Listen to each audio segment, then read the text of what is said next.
नमस्कार साथियों, मैं मोहित कुमार शर्मा आप सभी का स्वागत करता हूं आपके अपने YouTube channel UK target classes में।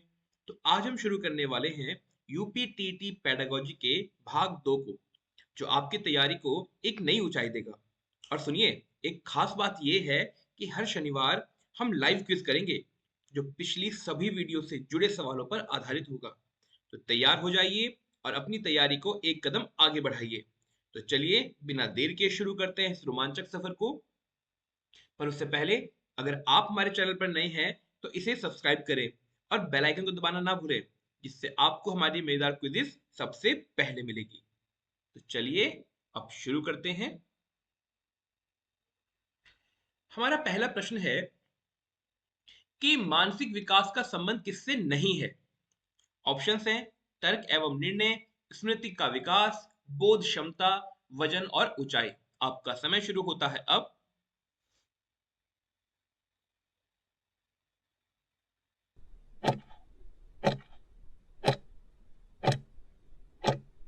चलिए, इसका सही उत्तर है ऑप्शन डी, वजन और ऊंचाई। अगला प्रश्न है, मानव शरीर में हड्डियां सबसे कम होती हैं। शैशव अवस्था में, बाल्य अवस्था में, किशोर अवस्था में, प्रौढ़ावस्था में। आपका समय शुरू होता है अब।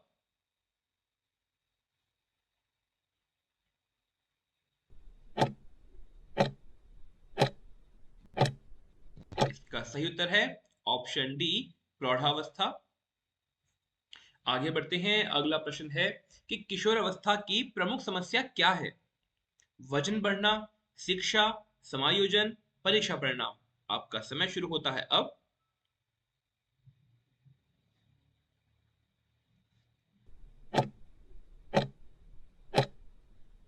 इसका सही उत्तर है ऑप्शन सी, समायोजन। अगला प्रश्न है कि किशोर अवस्था संघर्ष, तनाव और विरोध की अवस्था है, यह कथन किसका है। ऑप्शंस आपके सामने है, Skinner, Stanley hall, E L Thorndike, Thomas.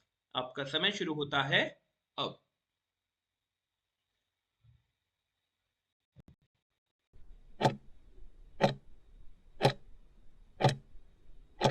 इसका सही उत्तर है ऑप्शन बी, स्टेनले हॉल। आगे बढ़ते हैं। अगला प्रश्न है कि पियाजे के अनुसार संज्ञानात्मक विकास की कितनी अवस्थाएं हैं। ऑप्शन हैं 4, 3, 2, 5। आपका समय शुरू होता है अब।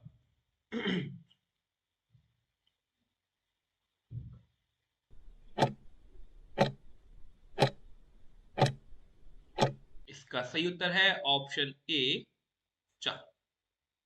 आगे बढ़ते हैं। अगला प्रश्न है, एरिक्सन के अनुसार पहल बनाम दोष अवस्था किस आयु में होती है। ऑप्शन है 18 माह, 3 वर्ष, 3 से 6 वर्ष, 6 से 12 वर्ष, किशोर अवस्था में। आपका समय शुरू होता है अब।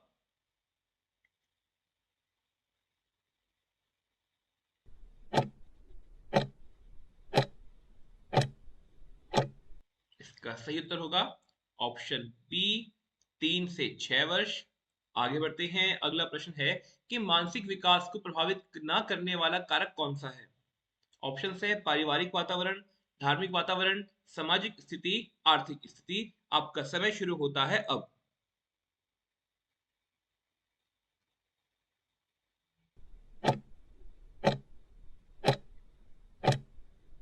इसका सही ऑप्शन होगा ऑप्शन बी, धार्मिक वातावरण। आगे बढ़ते हैं। अगला प्रश्न है कि नैतिक तर्क के सिद्धांत का प्रतिपादन किसने किया। ऑप्शन है कोहलबर्ग, एरिक्सन, फ्रॉयड, पाउलव। आपका समय शुरू होता है अब।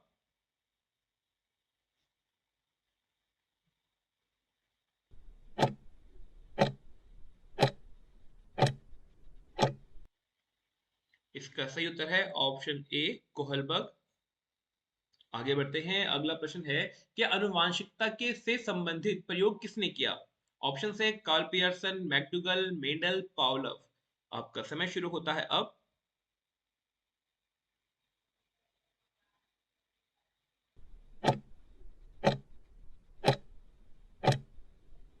चलिए, इसका सही उत्तर होगा ऑप्शन सी, मेंडल। आगे बढ़ते हैं। अगला प्रश्न है कि ऊर्जावान बालक का लक्षण नहीं है, नहीं पे ध्यान दीजिएगा। ऑप्शन है मिलनसार, सामाजिक, जल्दी चिड़चिड़ा होना या ऊर्जावान। आपका समय शुरू होता है अब।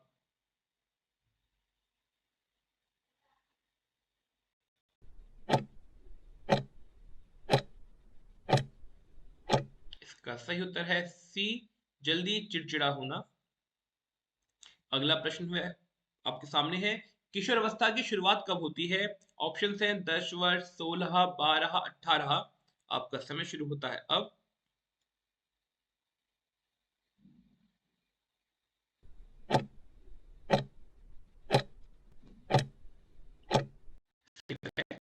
सी, 12 वर्ष।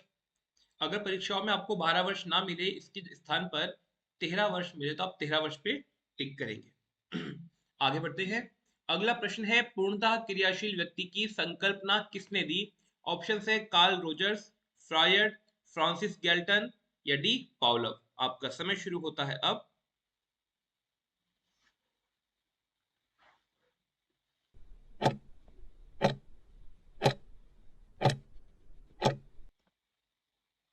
चलिए, इसका सही उत्तर है ऑप्शन ए, कार्ल रोजर्स।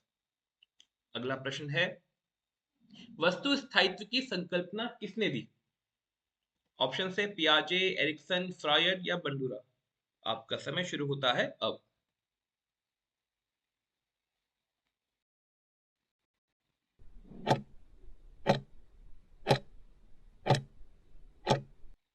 इसका सही उत्तर है ऑप्शन ए, पियाजे। अगला प्रश्न है कि सूरज बच्चे के साथ चलता है, यह कथन किस बालक की विशेषता को दर्शाता है? ऑप्शन है अहम केंद्रिता, आत्म केंद्रिता, सजीव चिंतन, वस्तु स्थायित्व। आपका समय शुरू होता है अब।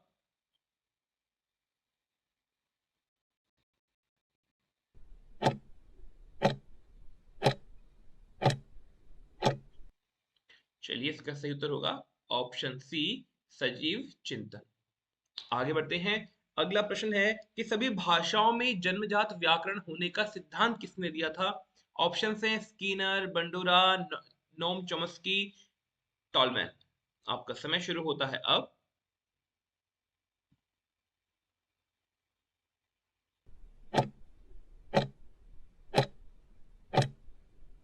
इसका सही उत्तर है ऑप्शन सी, नोम चॉम्स्की। आगे बढ़ते हैं। अगला प्रश्न है कि फ्रायड के अनुसार जनेंद्रिय अवस्था किस विकास अवस्था में होती है? ऑप्शन है मुखीय, गुदीय, लैंगिक या प्रसुप्त। आपका समय शुरू होता है अब। अगर आपको हमारा कंटेंट अच्छा लग रहा है, कंटेंट पसंद आ रहा है और आप अब तक इस चैनल से नहीं जुड़े हैं, तो जल्दी से इसे सब्सक्राइब कीजिए और बेल आइकन को दबाना ना भूलिएगा। इसके साथ ही इस वीडियो को अपने दोस्तों के साथ भी शेयर कीजिए, जिससे उनको भी फायदा हो। तो चलिए देखते हैं इसका सही उत्तर क्या होगा। इसका सही उत्तर होगा ऑप्शन सी, लैंगिक। आगे बढ़ते हैं। अगला प्रश्न है कि बीने बुद्धि परीक्षण में निष्पादन मापनी कौन सी है? ऑप्शन है अंकगणित, समानता, शब्द तर्क, चित्रपूर्ति। आपका समय शुरू होता है अब।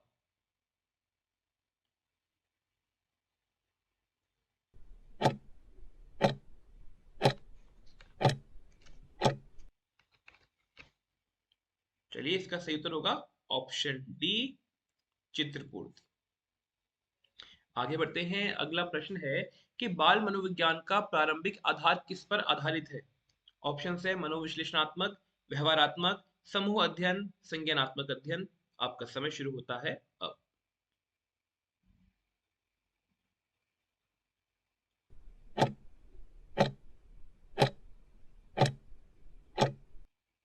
सही उत्तर होगा ऑप्शन ए, मनोविश्लेषणात्मक। आगे बढ़ते हैं। अगला प्रश्न हमारे सामने है कि बायोग्राफिकल स्केच किसने लिखा था? इसे इंपॉर्टेंट में डाल दीजिए बेटा, मोस्ट में। ऑप्शंस आपके सामने हैं, प्रेयर, शीन, डार्विन, स्टर्न। आपका समय शुरू होता है अब।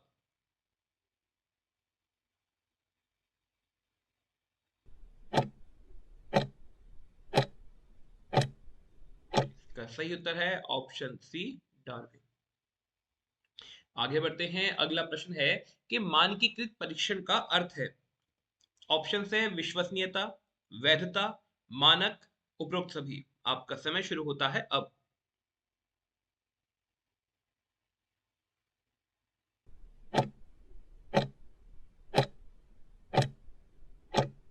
इसका सही उत्तर है ऑप्शन डी, उपरोक्त सभी। आगे बढ़ते हैं। अगला प्रश्न है कि अधिगम की वह अवस्था जिसमें बालक अनुकरण करता है क्या कहलाती है? ऑप्शन है प्रयास एवं त्रुटि, अंतर्दृष्टि, अनुकरण या अभ्यास। आपका समय शुरू होता है अब।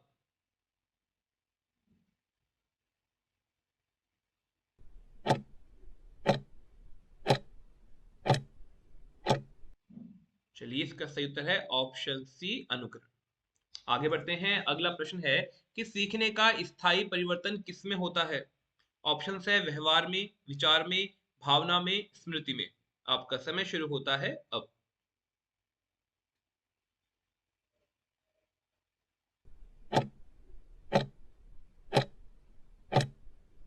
इसका सही उत्तर है ऑप्शन ए, व्यवहार में। आगे बढ़ते हैं। अगला प्रश्न हमारे सामने है कि थॉर्नडाइक का कौन सा नियम अधिगम से संबंधित नहीं है? संबंधित कई सारे हैं, पर यहाँ पर कह रहे हैं कि नहीं है। ऑप्शंस आपके सामने हैं। प्रभाव का नियम, अभ्यास का नियम, तत्परता का नियम, समानता का नियम। आपका समय शुरू होता है अब।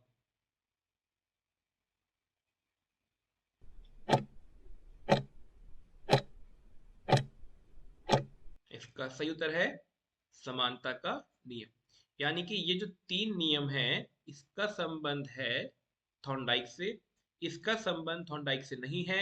और अब आपका प्रश्न यही है कि आपको मुझे बताना है कि समानता का नियम किसने दिया था। आगे बढ़ते हैं। अगला प्रश्न है कि अधिगम को प्रभावित करने का कारक नहीं है? प्रेरणा, परिपक्वता, अभ्यास या जाति। आपका समय शुरू होता है अब।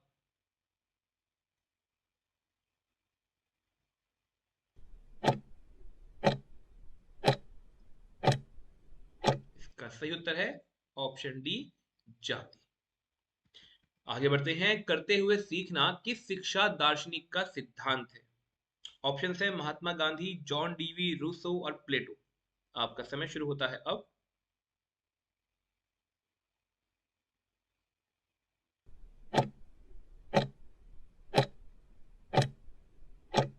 इसका सही उत्तर है ऑप्शन बी, जॉन डीवी। जो रूसो है, रूसो ये कहते हैं यहाँ पे क्या, करते हुए सीखना। और रूसो कहते हैं करके सीखना। क्योंकि इस रूसो की इस बात पे बहुत आलोचना भी हुई थी कि सपोज कोई बच्चा है, वो कहते हैं कि कोई बच्चा है जो गर्म तवे को पकड़ता है, तो उसका हाथ जलेगा, गर्म होगा, तो वो सीखेगा कि मुझे ये नहीं करना है। परंतु एक व्यक्ति या कोई बच्चा किसी पहाड़ की चोटी से गिर के देखे कि क्या होता है, तो उसके पास उसे सुधारने का समय नहीं है, वो अपने प्राणों को गवा देगा। तो इसीलिए रूसो के सिद्धांत की बहुत जगह आलोचना भी हुई है। बस याद रखिएगा, करते हुए के लिए कौन है, जॉन डीवी, और करके सीखना यानी रूसो। आगे बढ़ते हैं अगले प्रश्न की ओर। अंतर्दृष्टि सिद्धांत का प्रतिपादन किसने किया? ऑप्शन है स्किनर, पावलव, कोहलर, थॉर्नडाइक। आपका समय शुरू होता है अब।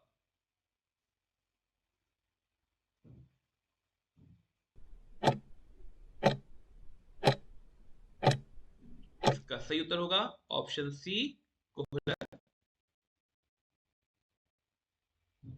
आगे बढ़ते हैं। अगला प्रश्न है कि अधिगम में पुरस्कार का संबंध किस सिद्धांत से है? ऑप्शंस आपके सामने हैं। व्यवहारवाद, संरचनावाद, गेस्टॉलवाद, मानवतावाद। आपका समय शुरू होता है अब।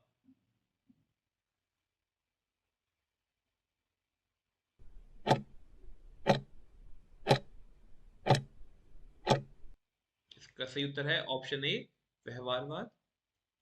आगे बढ़ते हैं। अगला प्रश्न है कि दंड का प्रभाव कैसा होता है? ऑप्शन है स्थायी, सकारात्मक, अस्थायी, प्रेरक। आपका समय शुरू होता है अब।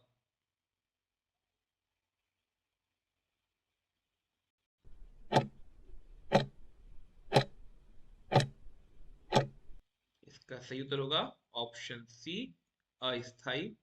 अगला प्रश्न आपके सामने है कि अधिगम वक्र का अध्ययन किसने किया था? ऑप्शन है स्कीनर, थॉर्नडाइक, गेसल, वुडवर्थ। आपका समय शुरू होता है अब। जल्दी से सही उत्तर को कमेंट सेक्शन पे लिख दीजिए।